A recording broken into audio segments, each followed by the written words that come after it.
Welcome to Dateline Schools with your host, Terry Harrington. National Hunger and Homeless Awareness Week is next week. It's a difficult topic to discuss, but it also has a big impact here in St. Clair County. There's a big effort underway to try to address some of these needs, and that's our topic all this week on Dateline Schools. And to get some insight, my guest is the former director of the Blue Water Developmental Housing, Kathy Swantec. And Kathy, how big of a problem is homelessness and hunger here in our area? Terry, obviously ensuring that families in our community have housing and enough food to eat is very, very important.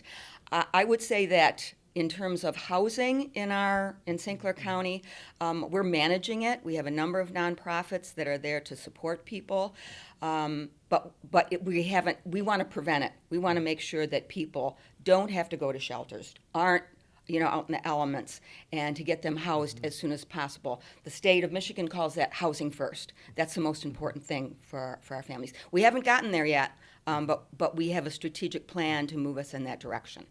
Seems like the pandemic is kind of like our point now that we reference everything to. Has it gotten worse because of the pandemic, have you seen?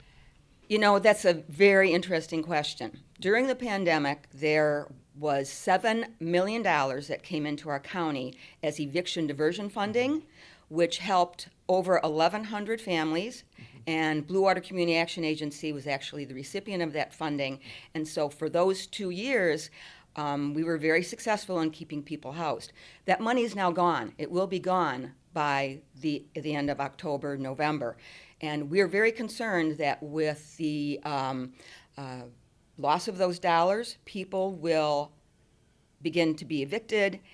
Many landlords are selling their properties because, of the housing inflation of, houses are worth more, so they're selling those, getting out of the business, and rents are going up. So that concerns us tremendously.